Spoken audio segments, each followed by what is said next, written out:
Donc, bonjour à tous et bienvenue à la série de webinaires de NARUC International sur la réglementation du gaz naturel. Il s'agit d'une série en 4 parties que nous lançons aujourd'hui. Je suis Matthew Patton, un agent de programme ici à NARUC pour assister le NARUC partenariat de réglementation d'énergie au Sénégal. Avant de faire des présentations, j'aimerais aborder quelques éléments d'entretien ménager. Premièrement, qu'est-ce que c'est NARUC? Nous sommes une organisation à but non lucratif fondée en 1899. Nos membres sont les commissions de réglementation dans les 40 États, 50 États et territoires. De plus, nous avons des commissaires de la FERC et de la FCC qui sont également membres et nous avons des membres associés dans plus de 20 pays. Nos agences membres de réglementation d'électricité, le gaz naturel, les télécommunications et les services d'eau. Deuxièmement, qu'est-ce que c'est NARUC International? Nous sommes une équipe financée par une subvention dédiée à fournir une assistance technique pour habiliter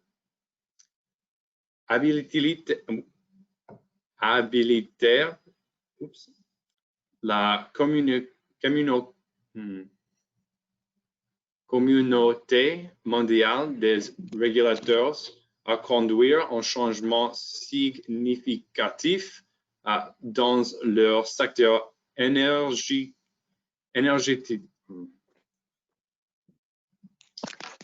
Je m'excuse.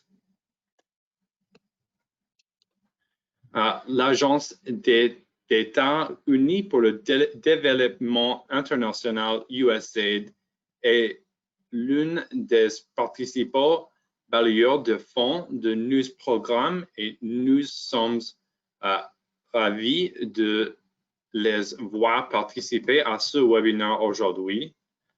Nous mettons en œuvre des partenariats de réglementation d'égal à égal et des projets de réglementation régionaux depuis plus de 20 ans. Actuellement, nous travaillons en partenariat avec des régulateurs d'énergie dans plus de 40 pays en Europe et en Eurasie, en Asie, en Amérique latine et en Afrique. Cette série de webinaires est préparée et mise en œuvre grâce à notre partenariat avec le CRSE du Sénégal, rendu possible grâce au soutien de l'USAID et de Power Africa, pour lesquels nous sommes très reconnaissants pour leur aide et leur participation. Enfin, avant de présenter notre prochain invité, je vais aborder quelques aspects de la logistique des webinaires. Ce webinaire est actuellement en cours de enregistrement et sera affiché sur notre page web. De plus, en ligne vers la version enregistrée sera envoyée par email à tous ceux qui se sont inscrits dans le prochain jour ou deux pour y accéder en cas de problème de connexion Internet au cours de la prochaine heure et demie. Si vous avez des questions, vous voulez utiliser la boîte de discussion dans le panneau GoToWebinar sur le côté de votre écran et pour nous envoyer vos questions à tout moment pendant le webinaire. Vous pouvez poser une question et appuyant simplement sur la fonction levez la main. Notre présentateur et présentatrice choisira plusieurs des questions de public auxquelles répondre lors de la session des questions-réponses à la fin de la présentation. Finalement, à cause de nos responsabilités, avant de continuer, je dois mentionner que les options exprimées ici sont celles de l'auteur et ne reflétant pas nécessairement les vues des agences américaines pour le développement international ou de la NERUC. Nous tenons à remercier la générosité du peuple américain pour son soutien à ce webinaire. Maintenant, je voudrais souhaiter la bienvenue au CRSE pour le processus remarques liminaires avant de poursuivre la présentation.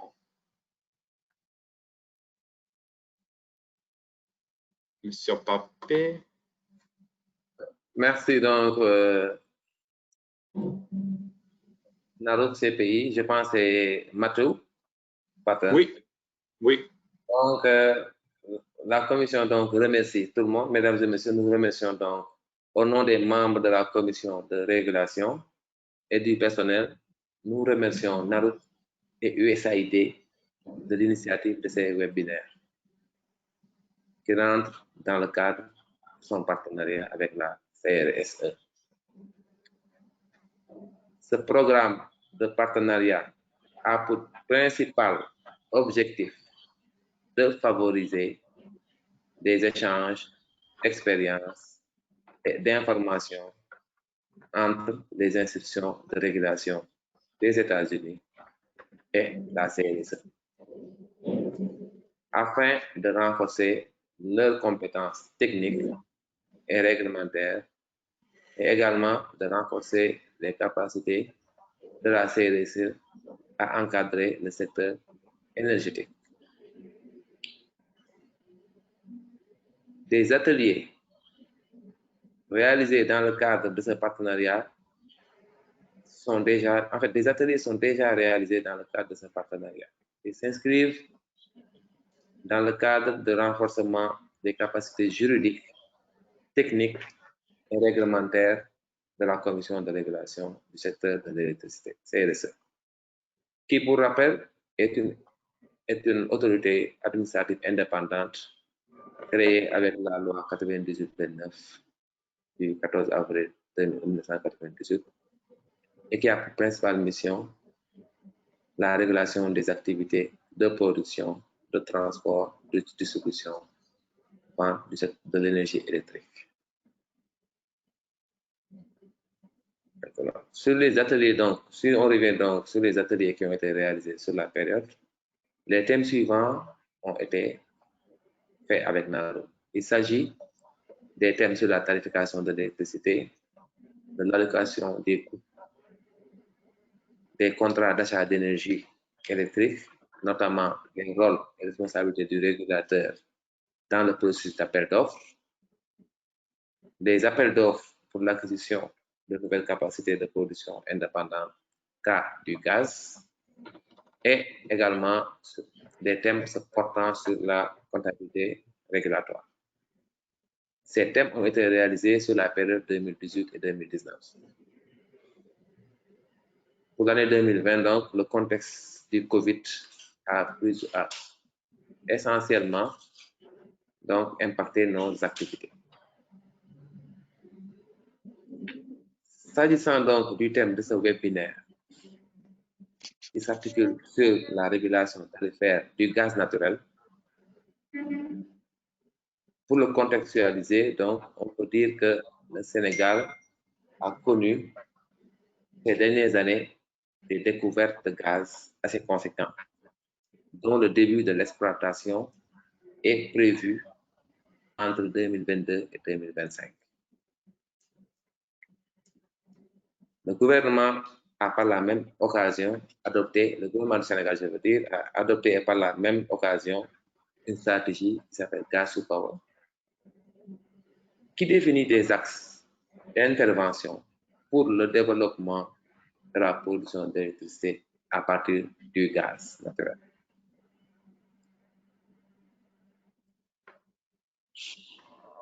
En fait, ce gas to power, cette stratégie prévoit la nécessité de mettre en place un cadre légal, réglementaire et institutionnel pour son développement, et d'autre part, d'optimiser l'ensemble de la chaîne de valeur gazière. C'est dans ce cadre que la loi numéro 2020-06 du 7 février portant un code gazier a été adoptée par l'Assemblée nationale du Sénégal. Ce code gazier donc vise à promouvoir la valorisation des segments intermédiaires et aval du gaz pour le développement de l'économie nationale et le renforcement du mix énergétique et de l'indépendance énergétique du Sénégal.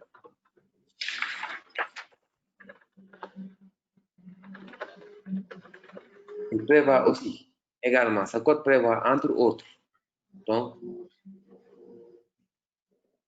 qu'une autorité administrative indépendante sera chargée de la régulation des activités des segments intermédiaires du secteur aval intermédiaire gazier.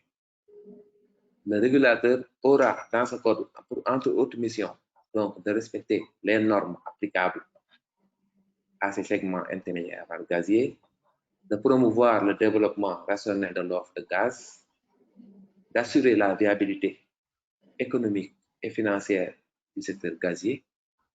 Il devra également, en collaboration avec les autres acteurs du secteur, contribuer à la promotion et à l'exercice de la concurrence libre, saine dans le secteur du gaz naturel, et enfin assurer la protection des droits et des intérêts des consommateurs en termes d'accès du gaz naturel de bonne qualité dans les meilleures conditions économiques et techniques. Ce code également instaure une régulation des tarifs basés sur les principes de prix plafond, qui prévoit que les tarifs fixés par le régulateur devront permettre de rémunérer les investissements nécessaires à la viabilité économique et financière de l'activité.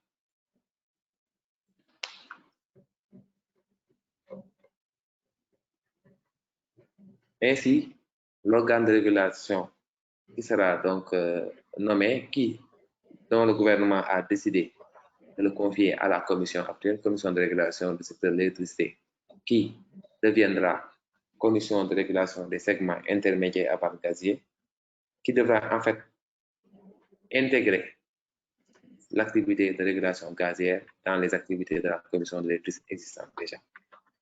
Ainsi, un projet de loi est en cours d'adoption et devra être finalisé avant la fin d'année pour être effectif, pour prendre en compte donc ce cadre-là dans le cadre des activités de régulation. La commission de régulation devra donc se préparer à prendre en charge cette activité de régulation gazière.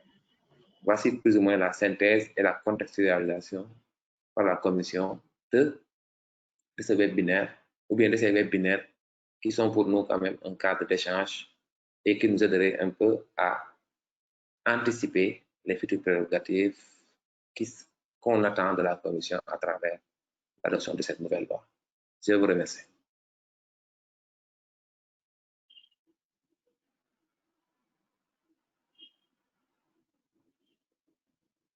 Merci, madame. Merci.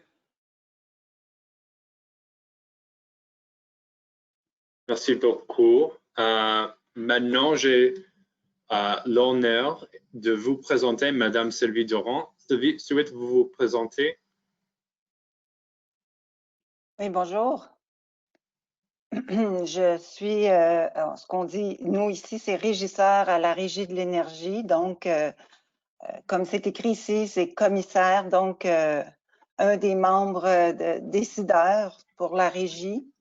Et j'ai l'honneur de vous présenter ce premier webinaire, si je comprends bien, sur la tarification du gaz naturel à la Régie. Mathieu, est-ce que je peux prendre le contrôle pour afficher ma présentation, s'il vous plaît? Oui, absolument.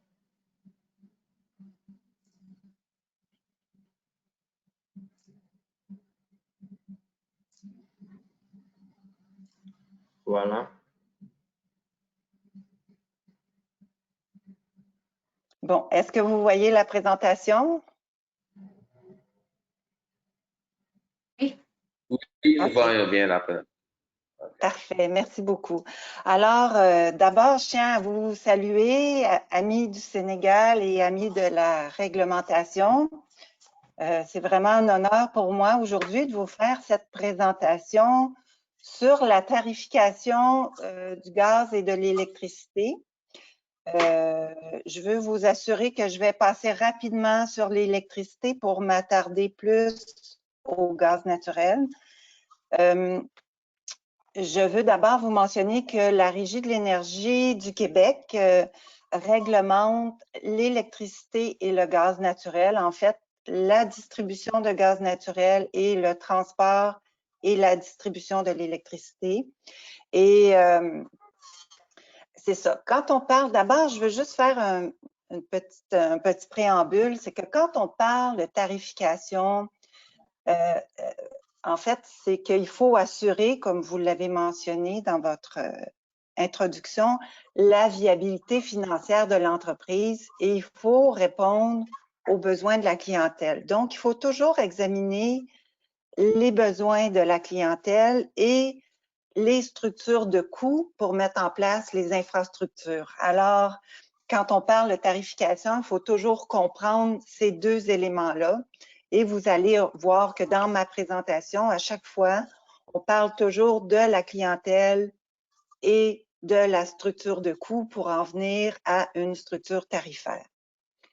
Alors, je vais commencer. En fait, le plan de ma présentation, c'est de vous présenter rapidement le contexte québécois, vous dire quelques mots sur l'électricité au Québec et la tarification de l'électricité pour m'attarder plus amplement au gaz naturel. Bon, et si on a le temps, je pourrais vous donner quelques mots sur l'élaboration des structures tarifaires en général.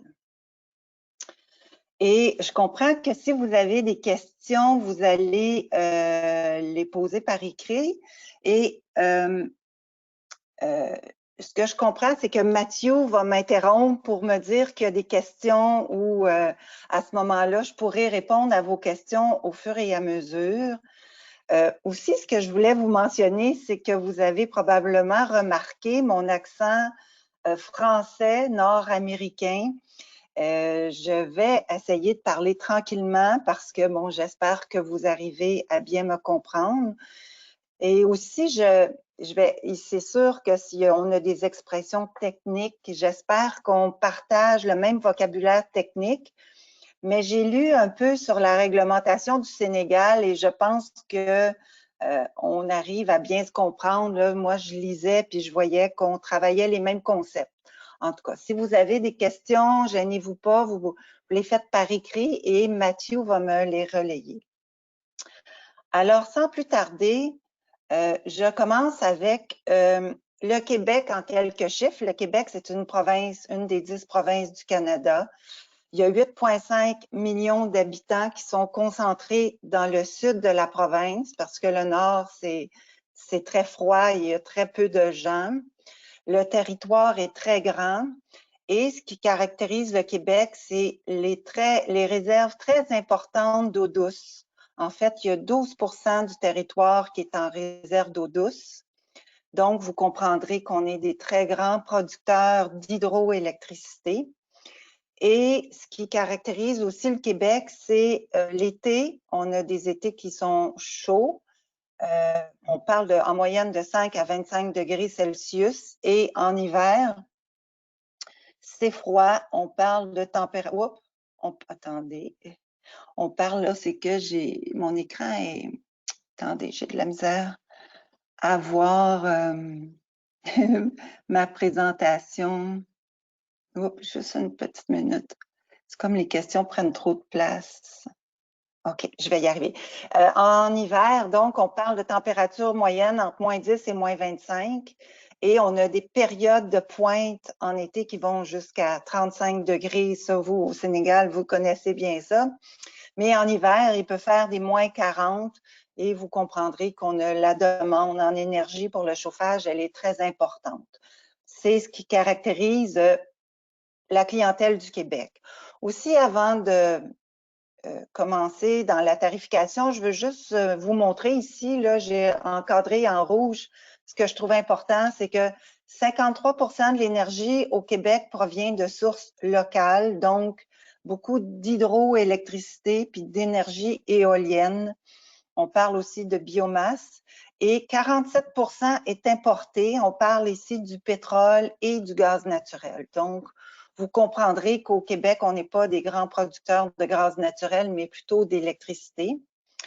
Ici, là, juste pour vous donner une idée de la situation concurrentielle entre l'électricité et le gaz naturel au Québec, on voit que l'électricité, tant pour les clients résidentiels, commerciaux et industriels, ici, elle est plus coûteuse que le gaz naturel.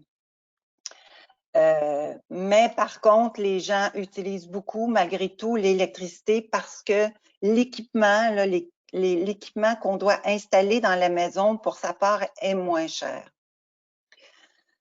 Donc, je vais vous parler vraiment très rapidement de la tarification de l'électricité au Québec. Ça, ici, vous avez une photo des barrages et de l'eau qui sont dans le nord du Québec. Il y a une seule entreprise d'électricité au Québec qui s'appelle Hydro-Québec, qui est une entreprise d'État, donc qui est détenue par le gouvernement, qui fournit à la fois la production, le transport et la distribution d'électricité. Cependant, seul le transport et la distribution sont réglementés par la Régie. Il faut comprendre que la production d'électricité n'est pas réglementée. Évidemment, il existe un marché nord-américain pour ça. Même si le gros de la production provient du Québec, le Québec peut importer ou exporter de l'électricité des États-Unis. Le réseau est très grand. Il y a 60 centrales hydrauliques, 3400 km de lignes de transport, 260 000 km de lignes de distribution.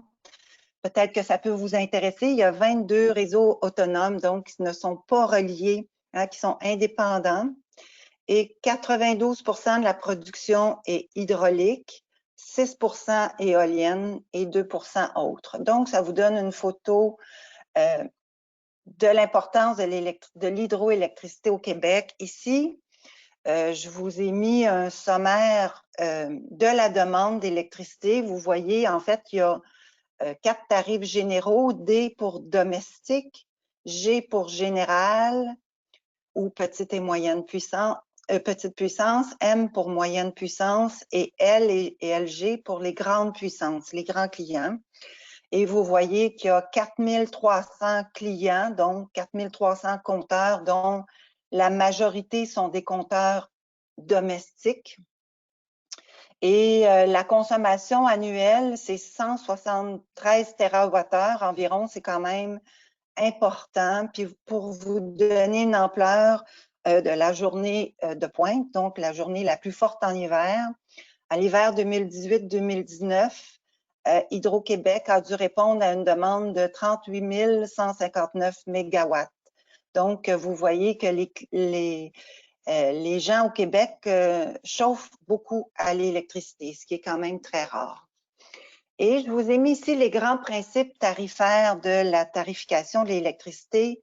C'est une tarification qui est regroupée, donc on ne fait pas de distinction entre la production, le transport, la distribution. C'est tout ensemble dans un même tarif. La tarification est uniforme dans le Québec pour les réseaux reliés et les réseaux autonomes qui sont au sud du 53e parallèle, mais il y a une tarification distincte pour les réseaux qui sont au nord du 53e parallèle parce qu'ils sont très éloignés et ça coûte très cher. Hein. Il faut les approvisionner en mazout, donc c'est pour cette raison. Il y a une tarification par usage pour le tarif domestique. Là, je vous l'expliquerai plus loin, ce qui n'est pas souhaitable. Hein. Il y a une tarification pour le tarif D qui est destiné aux clients résidentiels et agricoles.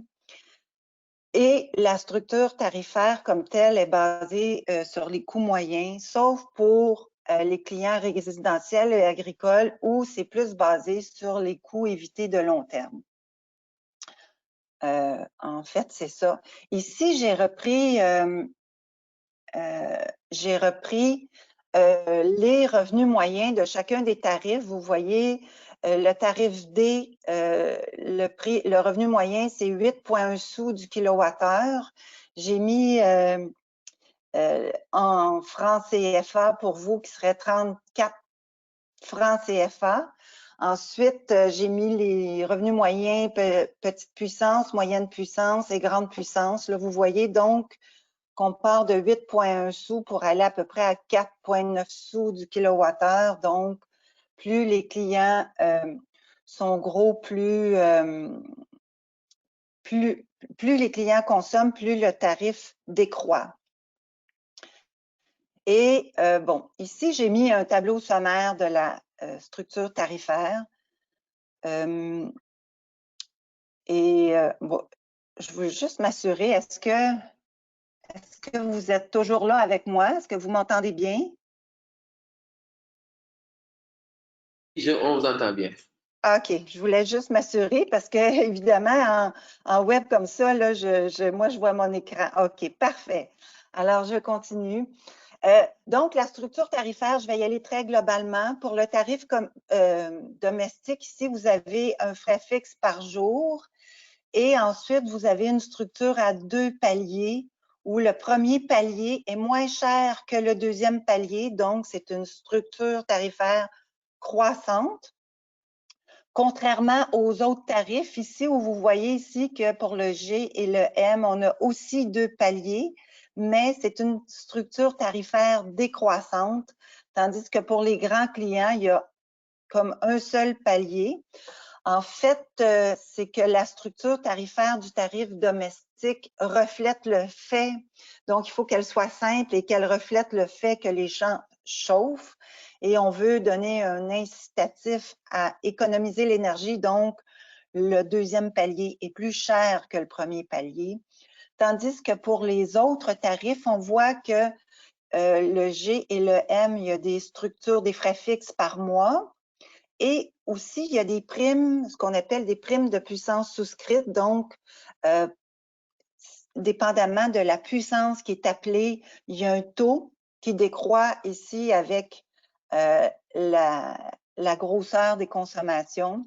Et vous avez des structures de coûts par palier ici qui sont décroissantes. Et vous voyez que plus la consommation augmente, plus le taux unitaire décroît. Donc, je vais vraiment rester à ce niveau de simplification-là pour l'électricité, pour m'attarder au gaz naturel. Je ne sais pas s'il y en a qui ont des questions sur l'électricité avant que je commence le gaz naturel. Est-ce que c'est beau? Donc, je ne vois pas de questions. Il n'y a pas de questions maintenant. OK. Donc, je continue, si tout va bien. Alors, allons vers le gaz naturel qui, j'ai bien compris, c'est l'élément qui vous intéresse dans cette présentation. Au Québec, il y a 2 distributeurs de gaz naturel. Il y en a un qui s'appelle Énergir, qui couvre la très grande partie du territoire du Québec. Et il y en a un qui est tout petit, qui couvre un territoire d'une ville. Et la présentation que je vais vous présenter aujourd'hui va porter sur le plus gros distributeur qui s'appelle Énergir. Et en fait, et je vais vous parler d'abord de la structure d'approvisionnement en gaz naturel au Québec. Le gaz naturel n'est pas fait au Québec, il provient soit de l'Ouest canadien ou du nord-est des États-Unis. Il faut vous dire qu'avant, il y a plus de 5 ans, le gaz naturel provenait de l'Ouest canadien. Mais depuis la découverte des gaz de schiste de manière importante dans le nord-est des États-Unis, le Québec s'approvisionne maintenant beaucoup plus des États-Unis que de l'Ouest canadien parce que les distances sont beaucoup plus courtes.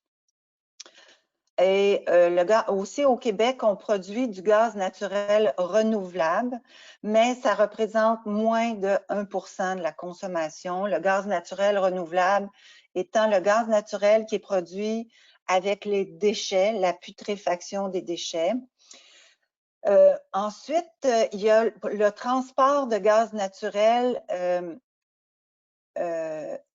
En fait, ce que je veux vous dire, c'est que le gaz naturel comme tel n'est pas réglementé, mais le transport de gaz naturel au Canada est réglementé par la Régie de l'énergie du Canada parce que c'est du transport interprovincial. Je vous en reparler plus loin. Puis ce qu'on a aussi, c'est de l'entreposage de gaz naturel parce que quand on utilise le gaz naturel, évidemment, il faut qu'il soit acheminé par des conduites, transporté par des conduites. Et l'entreposage de gaz naturel permet le gaz qu'on a en excédent. Pour nous, c'est l'été. Et en hiver, quand on a besoin de gaz, on peut le retirer de ces entreposages-là. Donc, c'est les entreposages de gaz naturel qui permettent d'équilibrer la demande de gaz, donc l'offre et la demande de gaz.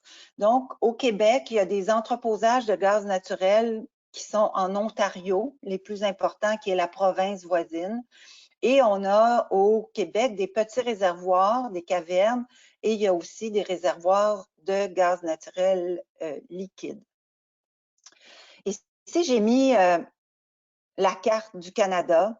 Donc, vous voyez ici que c'était l'Ouest canadien où on a en Alberta, on avait avant plus des productions importantes de gaz naturel, mais et donc on transportait le gaz sur une distance de plus de 4000 km via le réseau de transport interprovincial de TransCanada Pipeline. Mais maintenant, depuis quelques années, le gaz provient ici du nord-est américain, qui est acheminé à un point ici, qui n'est pas un point de production, mais qui est un hub. Et la distance pour se rendre au Québec, elle est beaucoup plus petite, de l'ordre d'environ 1000 km. Donc, c'est ce contexte-là d'approvisionnement qui caractérise le mode d'approvisionnement d'énergie. Ici, je vous ai mis un portrait de la demande de la clientèle d'énergie.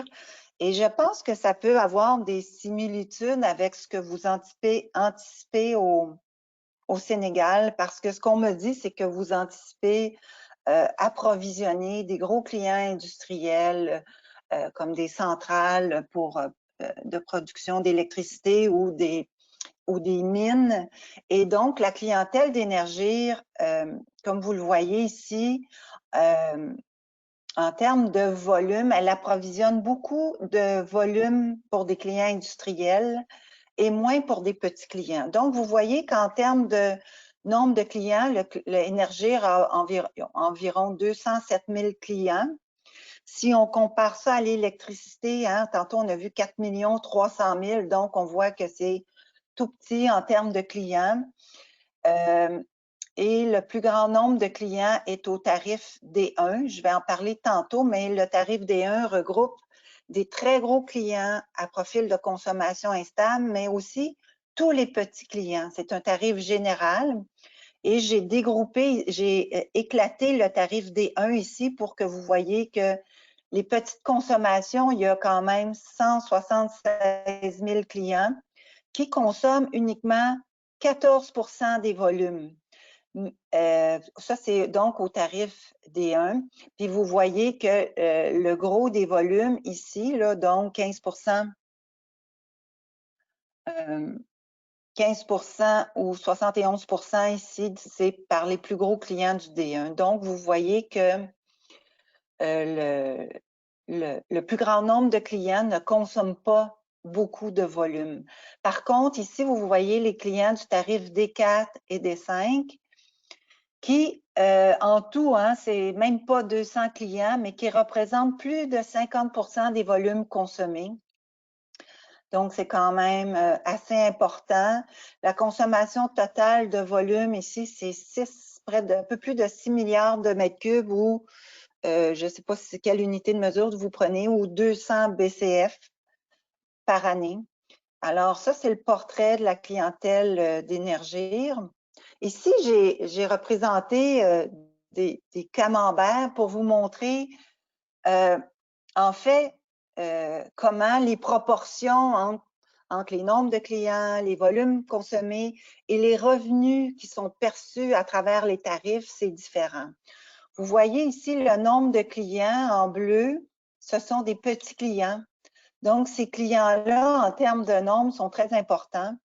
En termes de volume de consommation, vous voyez ici, c'est petit. Et en termes de revenus rapportés aux distributeurs, c'est quand même 25 %. Mais si vous voyez ici les grands clients qui consomment plus de 50 % des volumes, on ne les voit même pas en termes de nombre de clients, mais ils rapportent quand même un revenu qui est relativement petit en considération des volumes consommés. Et toutes ces différences entre les nombres de clients, les volumes, les revenus, ça provient de l'examen des coûts et des tarifs qui sont appliqués. Et donc, c'est l'examen de l'ensemble de ces éléments-là qui nous permettent de définir des tarifs. Est-ce que ça va bien? Vous êtes toujours avec moi?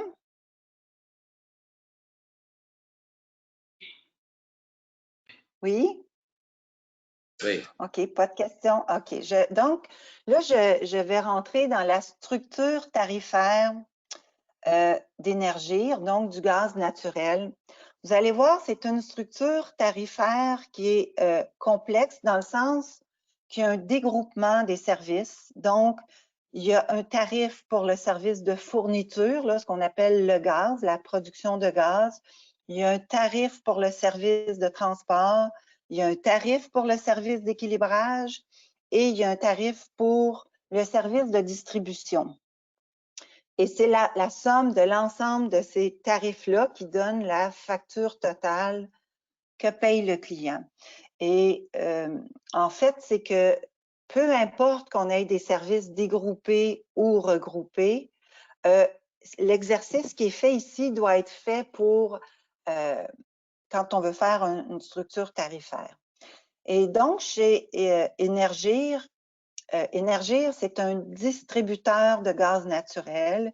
Il a un monopole de distribution sur son territoire à lui. Et donc, c'est le seul qui peut distribuer le gaz. Donc, les clients dans sa franchise sont obligés de s'approvisionner auprès de ce distributeur-là. Mais par contre, les clients peuvent aller chercher leur fourniture, leur transport et leur équilibrage de d'autres fournisseurs s'ils le veulent. Donc, Énergir n'a pas le monopole ni pour la fourniture, ni le transport, ni l'équilibrage. Donc, ce que ça donne, je l'ai illustré ici, il y a différentes options qui s'offrent aux clients. Les clients peuvent prendre à la fois la fourniture, le transport, l'équilibrage et la distribution d'Énergir. Et ça, c'est ce que font la majorité des petits clients.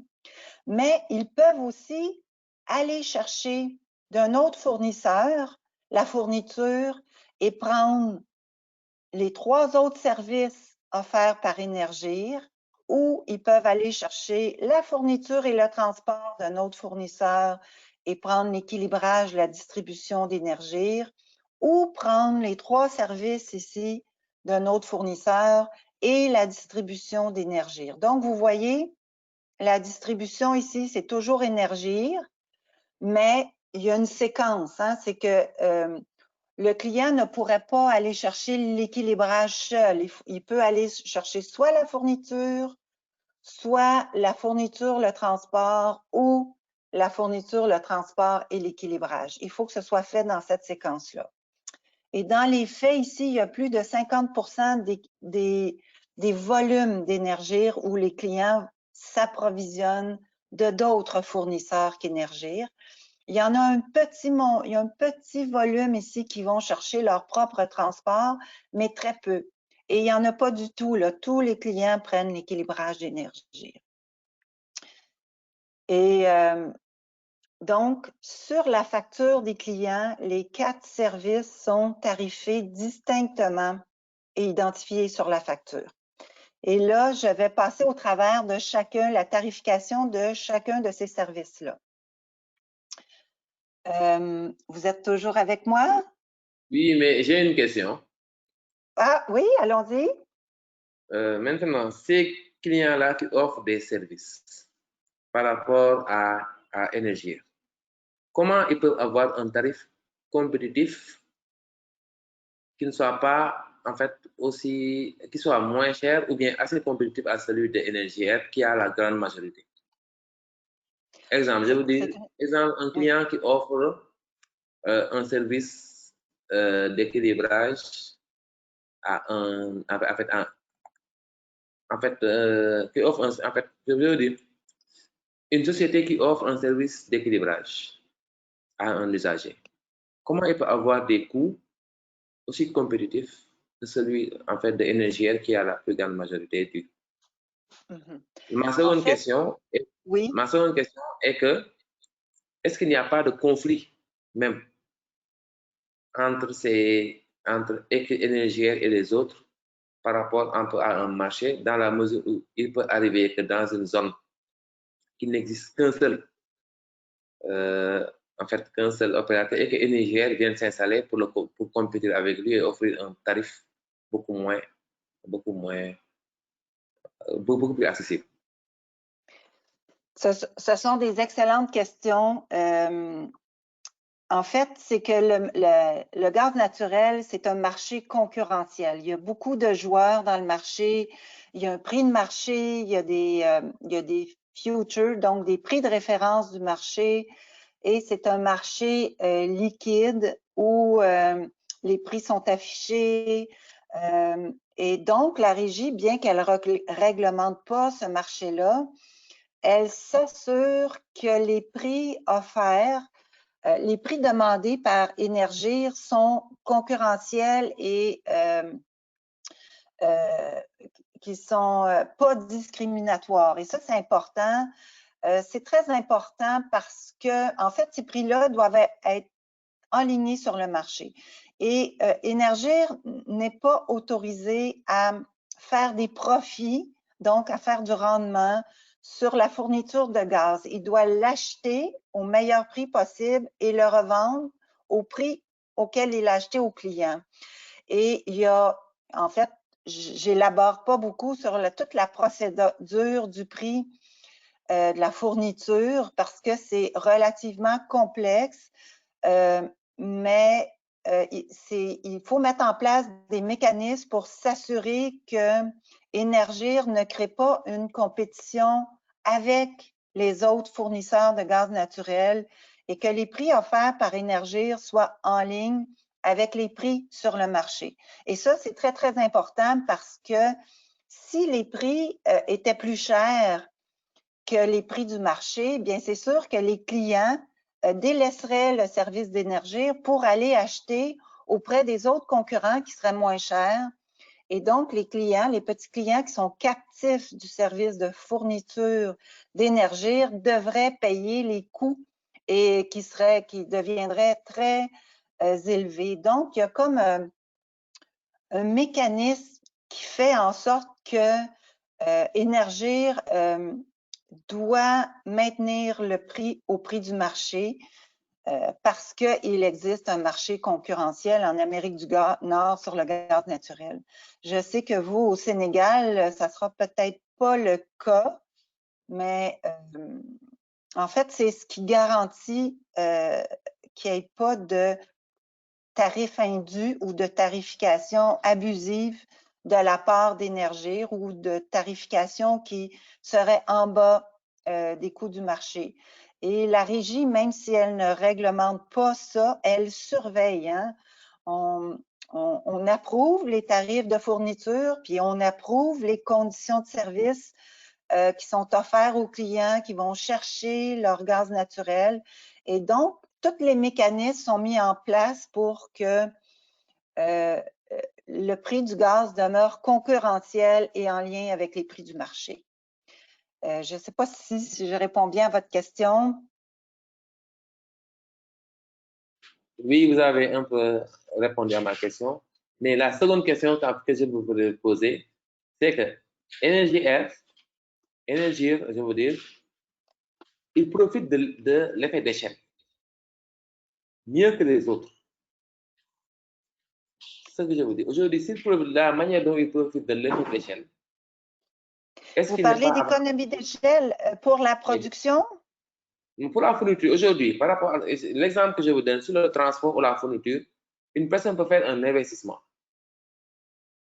Un investissement, mais qui lui profite avec l'économie d'échelle, qui a rentabilisé ses coûts. Pour moi, avec l'économie d'échelle, s'il fait des investissements, inéluctablement, il doit avoir un tarif qui est beaucoup plus intéressant que en fait, un autre privé qui vient, fait un investissement pour rapporter peut-être 3 ou 4 ou 5 clients.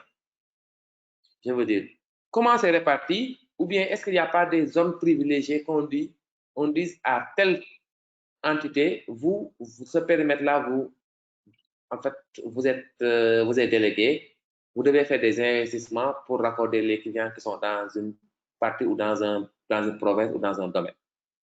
Un peu, en fait, je veux faire le lien par rapport un peu à l'électricité, où on voit que l'investissement en réseau, en transport et en distribution, quand même, impacte surtout la distribution, surtout sur le tarif final. Aujourd'hui, un opérateur sur lequel on donne un petit périmètre, on ne peut pas lui demander d'être aussi efficient qu'un opérateur qui couvre peut-être un plus grand périmètre où l'économie d'échelle ou la demande est beaucoup plus conséquente. Merci. Oui, je comprends vos questions. Elles sont très pertinentes. Je comprends aussi dans le contexte du Sénégal là, que la production, hein, il n'y aura pas un prix de marché. Il va y avoir des structures de coûts, des structures d'exploitation, ce qui n'est pas le cas ici en Amérique du Nord. En fait, quand un producteur de gaz a des coûts d'exploitation qui sont trop gros, il ne peut pas rentabiliser sa business et il ne peut donc pas développer sa business. Hein. Puis les prix du gaz, moi, je suis dans le domaine gazier depuis plus de 30 ans. Écoutez, ça a fluctué beaucoup. Et quand les prix sont très élevés, les producteurs sont très heureux, mais ça arrive parfois que les prix deviennent très, très bas. Et à ce moment-là, ce sont les producteurs qui grugent leur marge de profit et qui prennent les fluctuations du prix de la fourniture parce qu'il y a des prix de marché. Alors, quand il y a un marché pour une commodité comme le gaz naturel, c'est la conséquence de ça et toute la structure de coûts associée à l'exploitation et aux économies d'échelle, on ne la voit pas beaucoup. En tout cas, moi, je suis pas la meilleure personne pour vous parler de la production de gaz naturel. Par contre, pour ce qui est du transport et de la distribution, où on a des conduites qui sont là, ce sont essentiellement des coûts fixes.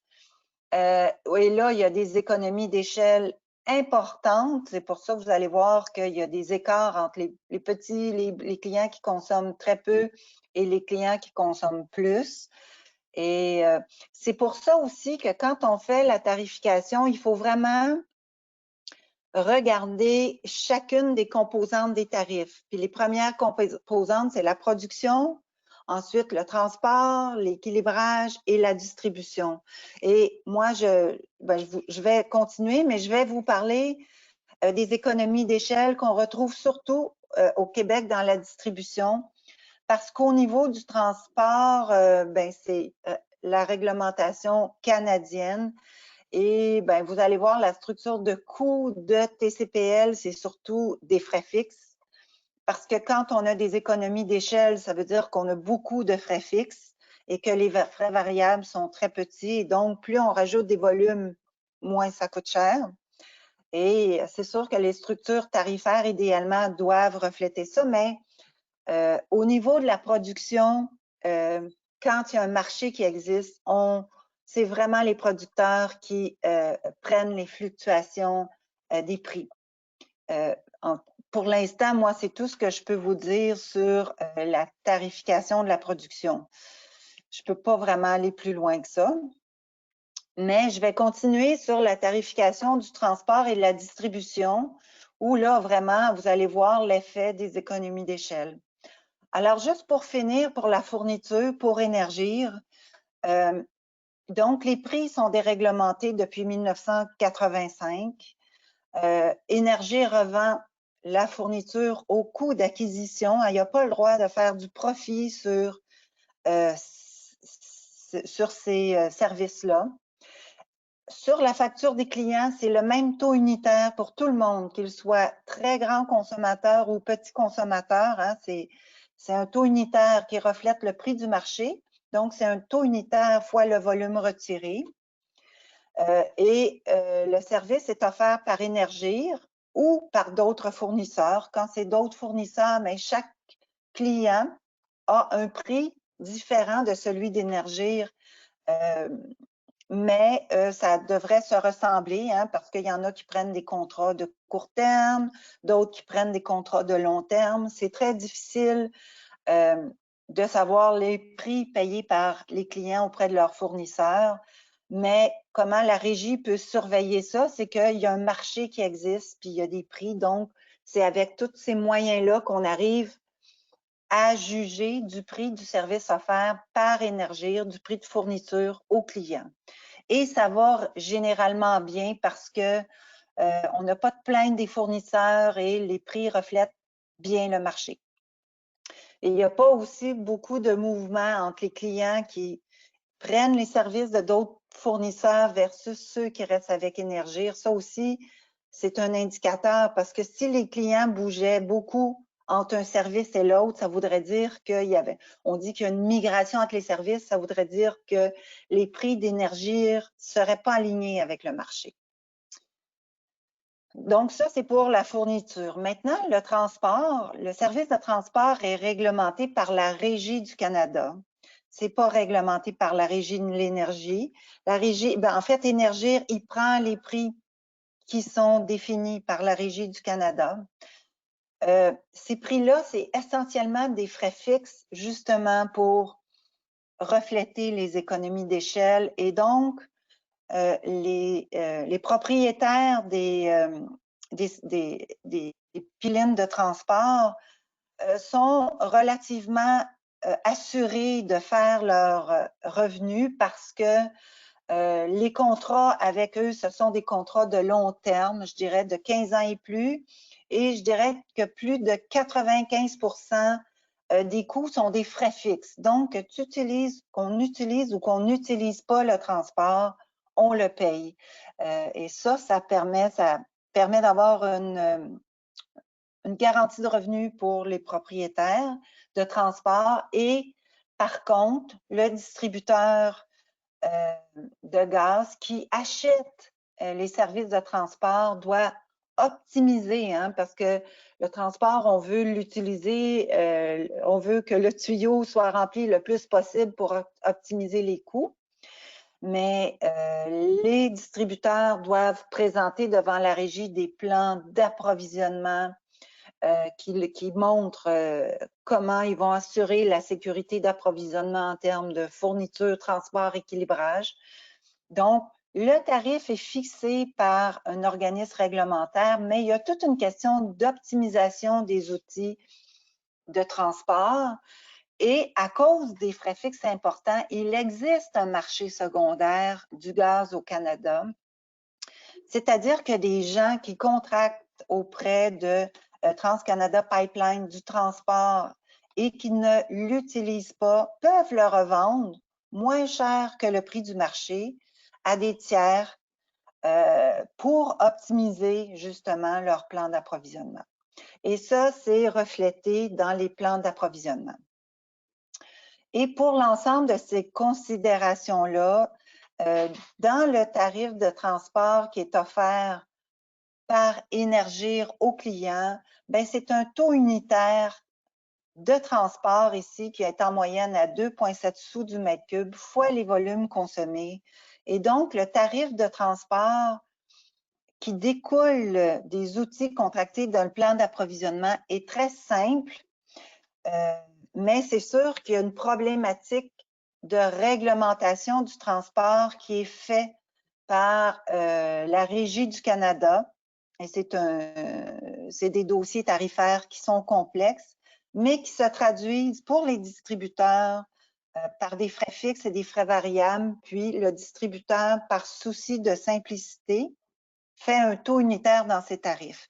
Mais il faut comprendre qu'ici encore, il existe des concurrents potentiels et que le prix du service offert par Énergir doit refléter, doit être en lien avec les prix que les clients peuvent aller contracter par d'autres fournisseurs. Donc, il y a comme une espèce de marché concurrentiel. Si les prix étaient trop élevés, bien, il y aurait beaucoup de clients qui iraient contracter leur propre transport. Et à l'inverse, bien, si le prix était trop bas, bien là, Énergir, il ne facturait pas assez à ses clients parce que même sur le transport ici, Énergir doit tarifer au coût d'acquisition. Il ne peut pas faire de bénéfice sur le tarif de transport. Alors, et donc, toute la question des économies d'échelle du transport, elle est traitée par la Régie du Canada, mais je vous dirais que quand on regarde les structures tarifaires de TransCanada Pipeline, ce qu'on voit, c'est que les coûts fixes importants des conduites, hein, ça prend plusieurs années pour amortir ces conduites-là, sont reflétés par des conditions tarifaires avec des frais fixes très importants et des durées de contrat minimales de 15 ans. Et donc, quand on contracte du transport auprès de TransCanada, on s'engage pour 15 ans pour une facture importante. Donc, il faut y penser parce que si on n'en a pas besoin, c'est très coûteux. C'est le contexte dans lequel opère Énergir pour le transport. Ensuite, si vous n'avez pas de questions, je passerai au service d'équilibrage. Il y a une question. Je suis désolé. Oui? La question est, quel est le circuit de cash du client final aux différentes parties de dégroupement, production, transport, équilibrage? Quel est le prix? Oui, ben, à la fin, quand je vais avoir passé à travers tous les services, où je peux peut-être... mais à la fin, je vous donne un sommaire de ces coûts-là. Ben, je pourrais peut-être aller tout de suite à cet acétate-là. Vous auriez une idée. Attendez, je vous l'ai mis ici. Parce que, bon, en fait, ça, c'était comme la conclusion, mais vous allez le voir. Le tarif de fourniture, pour chacun des tarifs, il est le même en sous par mètre cube. Et ici, évidemment, on a fait un estimé. C'était le tarif moyen offert par Énergir, mais on s'entend que les clients ici qui ont été cherchés auprès d'autres fournisseurs avaient probablement pas ces prix-là, mais ça vous donne une idée. Donc, la fourniture, on est à 14,6 sous par mètre cube. Le transport, vous voyez, c'est le même taux unitaire pour tous les tarifs. Donc, c'est indépendant du volume consommé à 2,7 sous du mètre cube. L'équilibrage, là, c'est là que j'allais vous parler. On voit que l'équilibrage, ça varie beaucoup en fonction des tarifs. Et la distribution ici, il y a beaucoup de différences pour refléter notamment les économies d'échelle. Et il y a un prix pour le carbone, la taxe sur le carbone, parce que le Québec, avec la Californie, a la bourse du carbone. Et vous voyez ici la facture totale des clients moyens de chacun des tarifs que j'ai reflété ici en francs CFA. Donc, ça vous donne une idée. Là. C'est un peu, je vous disais que la fourniture, c'est le même taux unitaire pour tout le monde. Le transport aussi. L'équilibrage, là, ça varie en fonction des profils de consommation. Et la distribution, ça varie beaucoup aussi en fonction des profils de consommation. Alors, c'est ça que je vais vous expliquer. Et le client sur sa facture a tous ces éléments-là. Par exemple, le client de tarif D1 a son prix de fourniture, de transport, d'équilibrage. Et donc, oui, c'est complexe, mais ça reflète la structure des services. Donc, je sais pas, donc je vais revenir au service d'équilibrage, mais en fait, c'est que je vais vous expliquer la logique qu'il y a en dessous de chacune de ces éléments de tarification-là. Donc, pour l'équilibrage, hein, nous, ici au Québec, ça permet de gérer les écarts de consommation en hiver et en été. Les consommations en hiver sont beaucoup plus importantes que les consommations en été.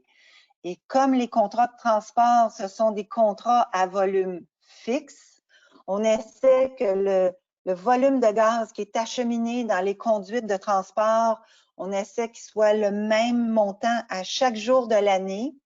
Et évidemment, quand il y en a trop en été pour satisfaire les besoins, on le met dans l'entreposage. Et en hiver, quand on a besoin d'un volume plus élevé que ce qui est transporté, bien, on retire le volume de l'entreposage. Alors, c'est pour ça que le volume de transport qui est transporté à chaque jour et qui est acheminé à chaque jour est relativement le même.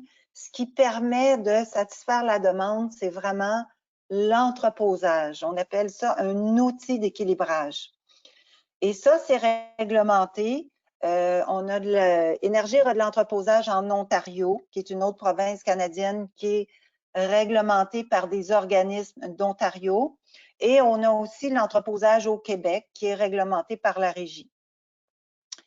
Le tarif d'équilibrage, on appelle ça comme ça, c'est relativement complexe, mais pour les petits clients à petit volume, il faut que la tarification soit simple. Alors, pour simplifier le tarif d'équilibrage, Énergir prend un taux unitaire moyen d'équilibrage qui facture à tout le monde. Donc, pour les tarifs à faible consommation, la facture, c'est un taux unitaire fois un volume retiré.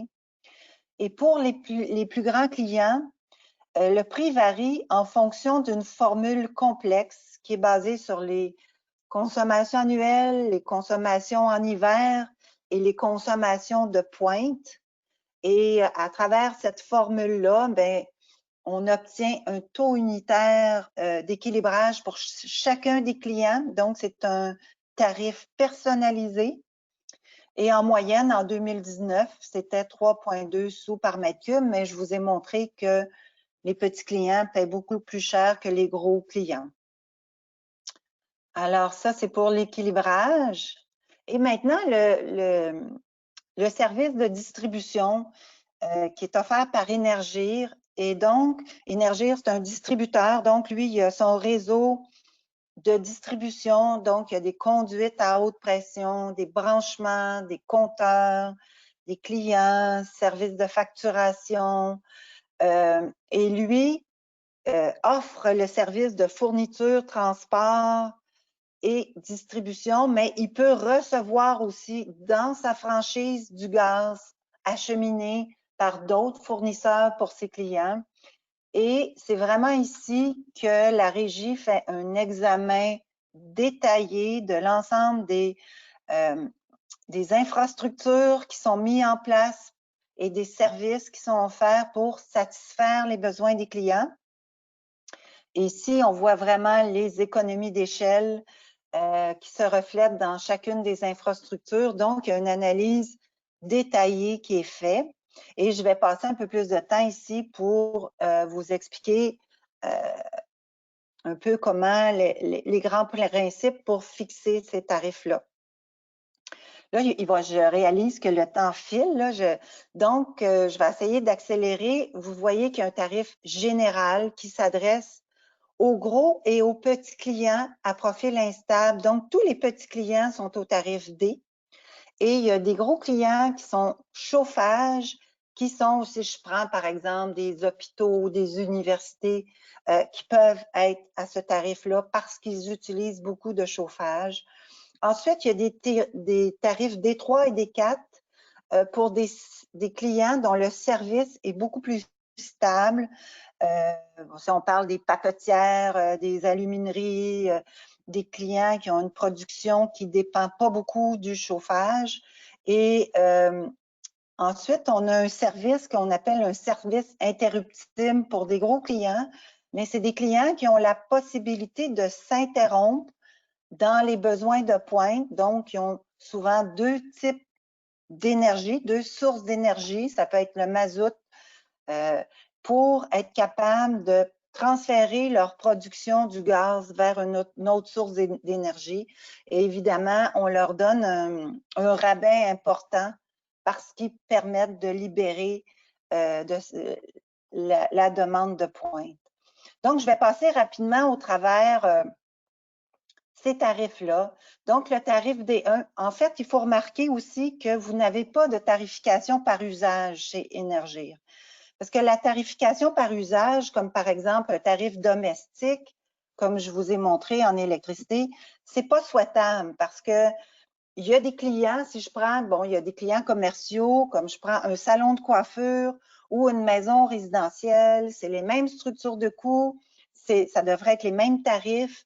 Et pourquoi discriminer entre ces deux sortes d'usages-là alors qu'on a la même structure de coûts? D'un point de vue économique, il n'y a pas vraiment de justification.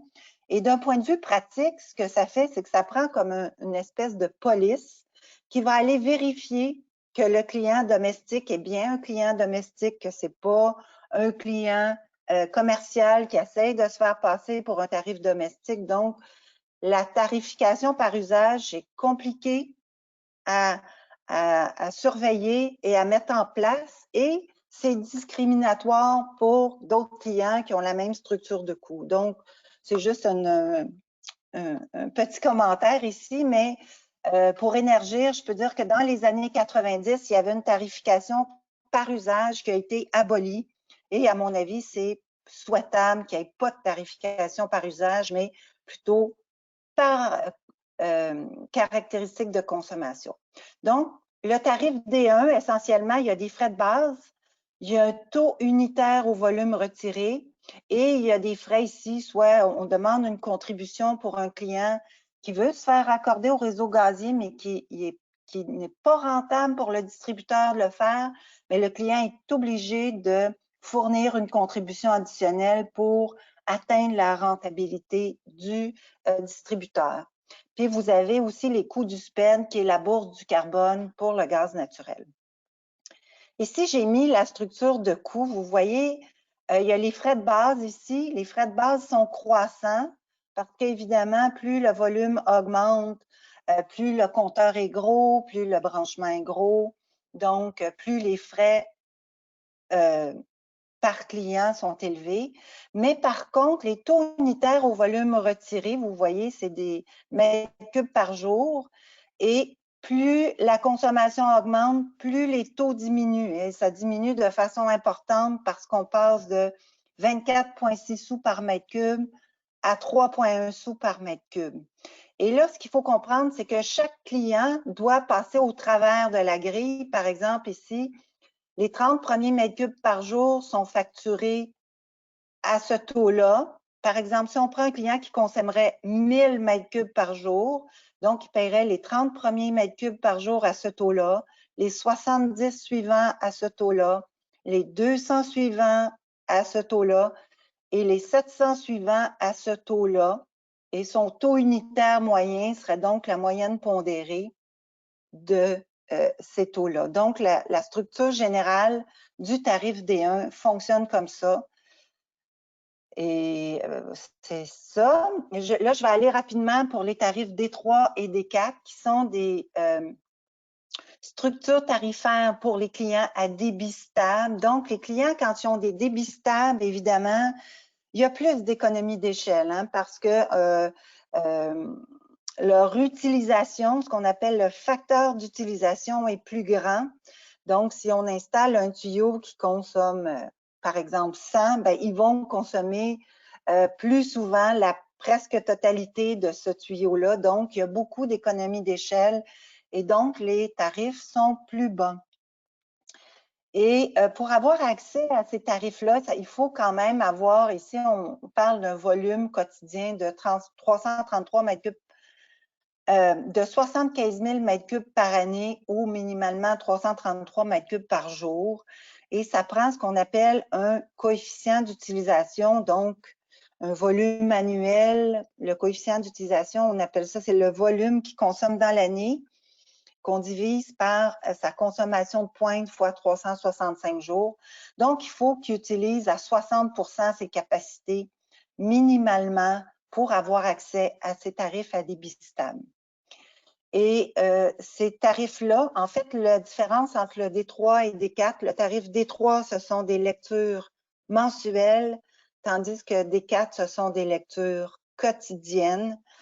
Et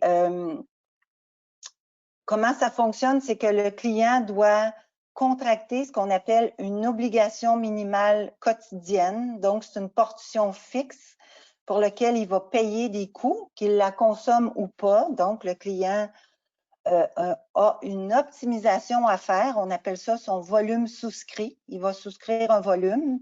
Et ça, c'est la grosse portion des coûts qui est ici. Il y a un taux au volume retiré variable qui est beaucoup moins important. Et après ça, il y a des pénalités s'il excède son volume souscrit à 100%, à 150%.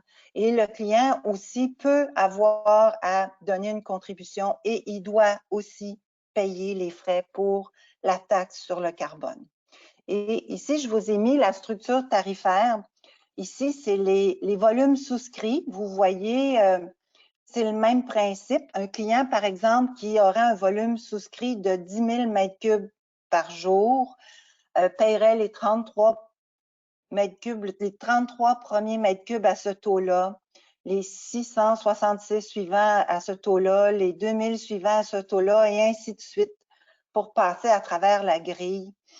Et ça constitue, en fait, ces frais fixes. Et le frais variable, ici, vous voyez, est à 0,35 sous par mètre cube. Et vous voyez qu'il y a quand même une décroissance importante. Ici, le tarif 4,10, le palier 4,10, ici, avait été fait pour des centrales, justement, au gaz qui produisent de l'électricité. On en a eu une au Québec, mais elle est restée juste 2 ans en fonction parce qu'on n'en avait plus de besoin. Mais vous voyez l'importance des économies d'échelle, on la voit ici dans la décroissance importante des tarifs. Ça, c'est pour le tarif D3 et D4. Et je vais aller au tarif D5, qui est un tarif interruptible, qui est un tarif qui est quand même assez demandé parce que, parce que c'est un tarif qui est moins cher que les autres tarifs. Il y a quand même une réduction importante. Et il faut avoir une consommation quotidienne d'au moins 3200 m3 par jour pour atteindre ce tarif. Et pour avoir cette consommation-là, un client peut avoir un tarif D3 ou D4 auquel s'ajoute un tarif D5 et c'est la somme des consommations D3, D4 plus D5 qui va lui permettre d'avoir accès au tarif D5 interruptible. Ces clients-là sont assurés de ne pas être interrompus. Le nombre de jours maximum d'interruption peut varier de 20 jours à 54 jours par année. On s'entend que c'est en hiver. En fait, le tarif fonctionne, c'est un taux unitaire au volume retiré. Il n'y a pas de frais fixes. Et le client peut avoir des réductions de tarifs qui peuvent aller jusqu'à 70%. C'est très important si le client s'engage à consommer, par exemple, 5 ans ou il prend une obligation minimale annuelle. S'il s'engage à dire, moi, dans l'année, je m'engage à consommer tant de mètres cubes, il peut avoir des réductions importantes. Alors, je vais vous montrer les tarifs. Tantôt, vous allez voir, ils sont élevés, mais il faut avoir en tête que presque tous les clients vont chercher la réduction de 70% du service de distribution. Hein? On parle de distribution. Et bon, évidemment, les clients doivent s'interrompre quand Énergir les appelle pour s'interrompre. Et un client qui ne peut pas s'interrompre, il peut demander une prime de dépannage si c'est possible, mais ça coûte assez cher. Et il y a des primes aussi pour retrait interdit qui, s'il ne s'interrompt pas quand on l'interrompt, ben là, il est pénalisé. Et à ça aussi s'ajoute toujours la contribution et le SPED. Et vous voyez ici les structures de taux. Donc, c'est des taux unitaires par jour. Vous voyez que c'est plus élevé qu'au D4, mais il faut, comme je vous ai dit, ne pas oublier qu'il y a des réductions tarifaires importantes qui s'appliquent à ces tarifs-là. En fait, là, c'est ça ici, j'avais la synthèse pour vous donner. Bon, vous voyez que les tarifs de fourniture, c'est uniforme en sous par mètre cube pour tout le monde. La même chose pour le transport. L'équilibrage, c'est beaucoup plus cher pour les petits clients chauffage que pour les clients stables. Quoique vous voyez que les clients interruptibles utilisent aussi l'équilibrage. La distribution, c'est là que vous avez la grosse différence. Et c'est essentiellement reflété par les économies d'échelle. Et c'est ça. Et donc, ça terminerait sur les structures tarifaires d'Énergir. Je ne sais pas si vous avez des questions.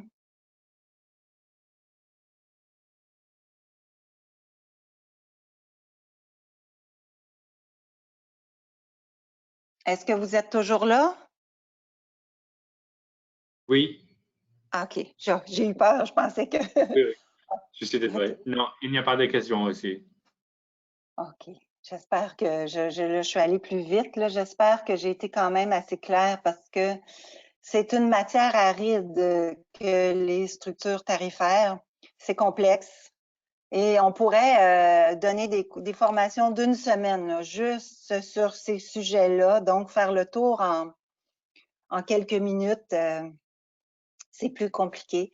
Je veux juste porter à votre attention que les structures tarifaires d'Énergir, ce sont des structures qui ont été modifiées à travers le temps, mais qui originent de structures qui sont relativement vieilles et qu'actuellement, à la régie, il y a un dossier générique qui est en train de regarder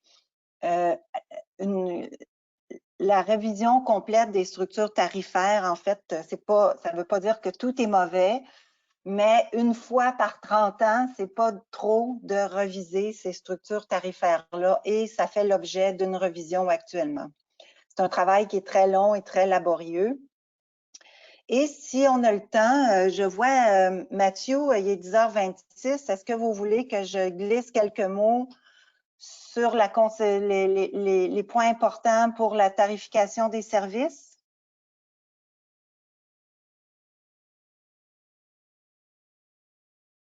Oui, c'est intéressant. OK. Alors, la tarification, en tout cas, moi, c'est sûr que c'est un sujet qui me passionne, mais c'est intéressant parce que c'est l'aboutissement de l'ensemble des actions et des décisions qui sont prises par les entreprises pour satisfaire les besoins des clients. Donc, toutes les décisions se concrétisent dans des coûts. Hein. On fait des investissements, on contracte du transport, on achète de la fourniture et tout ça, ça va dans les coûts du distributeur et les tarifs. En tout cas, au Québec, j'ai vu au Sénégal, c'est un peu la même chose, mais je ne suis pas certaine. C'est que quand on fait un dossier tarifaire, on veut s'assurer que les revenus, donc les tarifs fois les volumes, permettent de couvrir l'ensemble des revenus du distributeur. Donc, au global, dans les dossiers tarifaires, en mode prévisionnel, les coûts égalent toujours les revenus. Hein? Les revenus, c'est les tarifs fois les volumes prévus. Alors, ce qu'on se dit, c'est que ça pourrait être simple. Si on prenait les coûts divisés par les volumes, est-ce que ça ne pourrait pas constituer un tarif, un sou par mètre cube qu'on facturait à chacun des clients? Mais malheureusement, ce n'est pas si simple que ça parce que les coûts de desserte sont différents pour chacun des groupes de clients à cause notamment des économies d'échelle et d'où l'importance de discriminer ou de faire des catégories tarifaires différentes et des tarifs différents pour refléter ces économies d'échelle-là. Et le tarif, c'est très important aussi parce que c'est le signal de prix qu'on envoie aux clients. À partir de ce signal de prix-là, les clients prennent des décisions d'affaires importantes, souvent, surtout pour les gros clients. Même les petits, ils s'installent des fournaises, ils développent des mines, des centrales de production d'électricité. Ce sont énormément d'argent, de décisions qui sont prises sur la base de tarifs anticipés. Donc, une tarification doit être relativement stable. Sa structure tarifaire aussi doit être stable et les tarifs doivent être prévisibles parce qu'on ne peut pas changer ça à toutes les années. Parce qu'à cause de ces grosses décisions d'affaires-là qui sont prises, donc les organismes de réglementation ont un devoir de s'assurer que les structures tarifaires reflètent bien l'économie, mais en même temps qu'elles puissent être pérennes pour ne pas avoir à être modifiées trop souvent. Donc, on doit éviter des chocs tarifaires et quand on est obligé de faire des modifications tarifaires importantes, règle générale, on met en place des mesures transitoires, ça peut être de 5 à 10 ans, pour que les clients aient le temps de s'adapter et de changer leur équipement. Donc, pour un régulateur, il y a une responsabilité importante là. Hein, c'est le lien entre celui qui fournit le service et le client. Et chacun de ces deux joueurs-là prennent des décisions importantes et le régulateur doit veiller à l'intérêt de ces deux clients-là pour s'assurer une viabilité économique pour le distributeur et une justesse des tarifs pour les consommateurs. Et le tarif fait tout ça. La tarification des services, d'un côté, ce qu'il faut faire, c'est examiner les coûts. Quand on examine les coûts, on regarde toujours pour qui on a mis ces coûts-là, pour qui ont été mis ces infrastructures-là. Et il n'y a aucune considération sociale, concurrentielle. Les coûts, c'est vraiment un reflet de pour qui on a encouru ces coûts-là. Où on tient compte de considérations sociales, c'est quand on fait les tarifs. Puis, il faut bien connaître les coûts par catégorie tarifaire. Hein, ça se fait dans une étude d'allocation des coûts. Ça, je ne vous en parlerai pas beaucoup parce que c'est une science en soi, mais on alloue les coûts entre les catégories de clients. Et ça doit refléter la causalité des coûts. Mais ensuite, on construit des tarifs. Et il faut comprendre comment on déroge de la réalité des coûts parce que déroger de la réalité des coûts de l'économie, des fois, ça peut être un piège. Donc, quand on fait des tarifs, on peut faire des tarifs différents des coûts pour tenir compte de la situation concurrentielle, pour tenir compte de considérations sociales, environnementales ou tout autre élément. Et l'écart entre les coûts et les revenus qu'on perçoit de chacune des catégories tarifaires, il y en a. On appelle ça de l'interfinancement. Et au Québec, on a de l'interfinancement, souvent en faveur des petits clients. Donc, les petits clients sont interfinancés par les clients commerciaux. En général, c'est ça. Les principales étapes de la tarification, il faut examiner attentivement les caractéristiques de la demande. Il faut regarder les coûts. Il faut répartir ces coûts-là entre les catégories de clients en fait, il faut faire des catégories tarifaires. Puis une catégorie tarifaire, il faut, comme je l'ai dit, éviter la tarification par usage. Une catégorie tarifaire devrait regrouper des clients qui ont des caractéristiques de coût et des caractéristiques de consommation similaires. Et après ça, bien, quand on a nos coûts par catégorie tarifaire, bien, on est capable d'examiner les structures tarifaires. Pour examiner les structures tarifaires, je vais passer vite les caractéristiques de la demande, mais pour examiner les structures tarifaires, en fait, c'est qu'on regarde les grands facteurs de coût, comme par exemple la fourniture, on voit que c'est fonction de l'énergie consommée, hein, c'est pas fonction, en tout cas au Québec, c'est comme ça. Les coûts de transport, c'est aussi associé à l'énergie consommée. Les coûts d'entreposage sont des coûts qui sont associés à la demande de pointe, donc à la demande en puissance. Donc, il faut que la structure de tarif permette de refléter ça.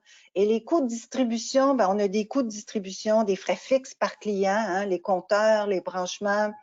Il y a des coûts aussi des conduites qui sont aussi associés au compteur ou à la capacité de la conduite qui va tenir compte des économies d'échelle.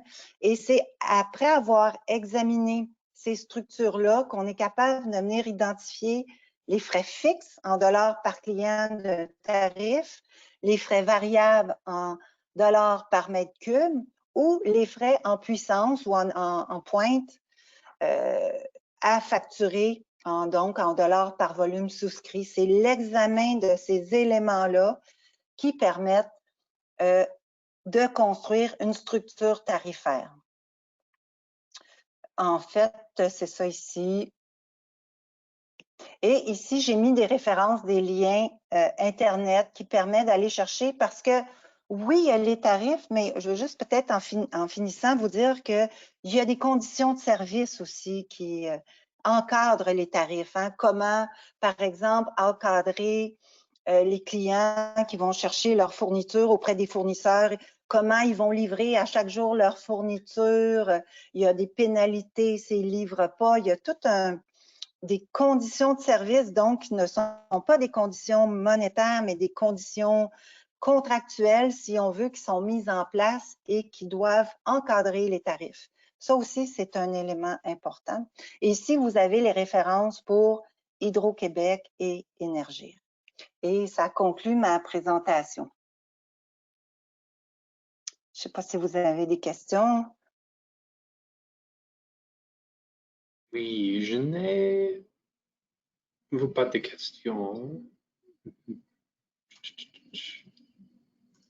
Merci également aussi. Ça a été une présentation quand même très, très précise et concise. Mais ce qu'on retient, c'est vraiment la simplicité vraiment du tarif, qui est vraiment facile à comprendre et facile à mettre en œuvre, surtout. Ce sont les difficultés que nous rencontrons de plus en plus dans nos tropiques. Il est plus facile pour un régulateur d'avoir un tarif qui est en fait facile à mettre en œuvre et facile à comprendre et je veux dire facile à communiquer. Ils sont clairs, précis, sans trop de différenciation, ni trop mais c'est clair, c'est domestique, selon un peu l'usage, surtout, et selon la puissance. Je pense que c'est clair un peu. Moi, c'était juste des observations que je voulais faire par rapport à votre présentation, qui, on espère, nous sera transmis, ainsi que les liens quand même nous permettront d'aller plus en profondeur dans le détail, surtout conditions tarifaires de l'énergie air, ainsi que les tarifs d'Hydro-Québec par rapport à l'électricité. Oui, vous avez raison que je vous ai donné ça rapidement, mais l'art ou la complexité du travail du régulateur, c'est de passer à travers ces exercices-là qui sont très complexes pour en arriver à une structure tarifaire qui est très simple. Mais derrière cette simplicité-là, il y a vraiment beaucoup de complexité.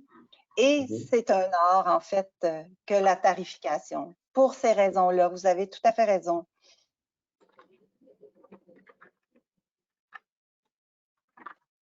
En tout cas, j'espère avoir été suffisamment claire et en tout cas, si jamais vous avez des questions, ça me fera plaisir de répondre par courrier électronique.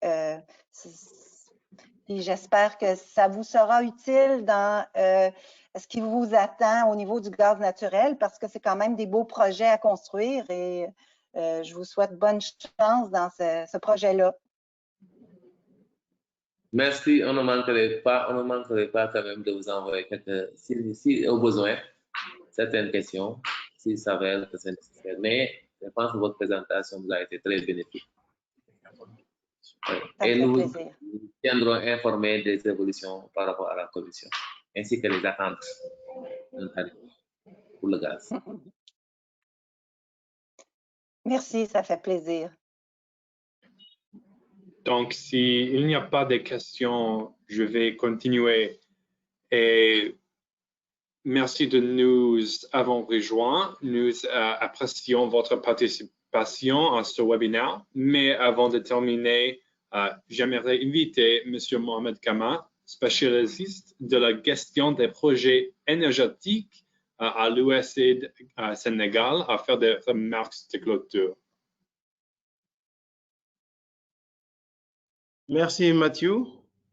Bonjour à tous. Je n'arrive pas à voir en fait l'ensemble des participants en ligne, mais je voulais vraiment dire pour moi qu'aujourd'hui c'est un plaisir d'avoir partagé cet atelier sur la structure tarifaire du gaz naturel avec vous. J'ai personnellement trouvé la séance fort éducative, en particulier en ce qui concerne les quelques questions-réponses, et je félicite très chaleureusement Madame Sylvie pour la qualité de sa présentation. Je suis confiant que ce webinaire a permis d'apporter quelques précisions et de soutenir les acteurs clés que vous représentez sur des questions extrêmement importantes qui vont déterminer le succès ou l'échec de la trajectoire énergétique du Sénégal en ce qui concerne le secteur gazier et plus particulièrement le gas to power. Si effectivement, aujourd'hui, de gros efforts sont déployés sur la production, sur le développement et l'exploitation des gisements, sur la conversion des centrales, il faut le dire dans un contexte qui est particulièrement contraignant avec la COVID-19 et la chute du cours du pétrole, les questions tarifaires devront rapidement être discutées et intégrées, ne serait-ce que pour édifier clairement les investisseurs sur les projections financières, pour comprendre le positionnement et la compétitivité du gaz sénégalais à l'international, mais plus particulièrement pour identifier les différents leviers, comme nous avons pu le voir aujourd'hui, qui composent le prix du gaz naturel, afin que vous disposiez de l'intégralité des outils décisionnels au niveau central. Je suis très heureux de la participation conjointe de la Commission de régulation du secteur de l'électricité et des représentants, je l'espère, du réseau gazier du Sénégal. Et j'espère qu'à la suite de ce webinaire, la conversation se poursuivra entre vos structures sur ces sujets importants. Pour finir, nous sommes particulièrement honorés de la qualité de relations liant aujourd'hui l'USAID, Power Africa, le NARUC, à vos structures respectives, et on est fiers d'être vos partenaires sur ces questions hautement stratégiques, au moyen d'assistance technique pour répondre à vos besoins ou au moyen de programmes de renforcement de capacité comme celui-ci. Je vous invite vraiment à ne pas hésiter à nous contacter pour un appui technique sur quelques questions énergétiques ou gazières que ce soit. Et ce que je peux garantir, c'est que nous ne ménagerons aucun effort pour étudier avec tous les partenaires de Power Africa tous les moyens à notre disposition pour vous assister. Je tiens à remercier l'équipe du NARUC, Monsieur Matthew Patton, Madame Bailey Bears et les collègues que nous n'avons pas rencontrés pour leur professionnalisme et la qualité des supports et des livrables et leur soutien pour la réussite de cet atelier. Donc, je rappelle que c'est un atelier qui est le premier d'une série de 4 rencontres au cours des prochaines semaines sur des sujets tout aussi stratégiques et nos équipes seront en contact pour vous tenir informés de la programmation. Donc, à tous les membres de la direction et des services opérationnels et de support de la CRSE et du réseau gazier du Sénégal, nous vous remercions pour votre attention et aurons sans doute l'occasion de nous retrouver plus prochainement. Merci et bonne journée. Merci également, Kama, Patton et Madame Sylvie Durand, ainsi que Madame Bess. Merci, Mohamed. Oh oui. Alors, merci, Mohamed, aussi pour vos premières paroles. Nous tenons également à remercier particulièrement notre experte bénévole, Madame Sylvie Durand, d'avoir pris le temps de son emploi, de temps pour faire cette présentation informative. Juste un rappel que vous recevrez tout en lien avec l'enregistrement du webinaire dans 1 ou 2 jours. Merci Arthur et à la prochaine webinaire. Merci à tous. Merci, bonjour.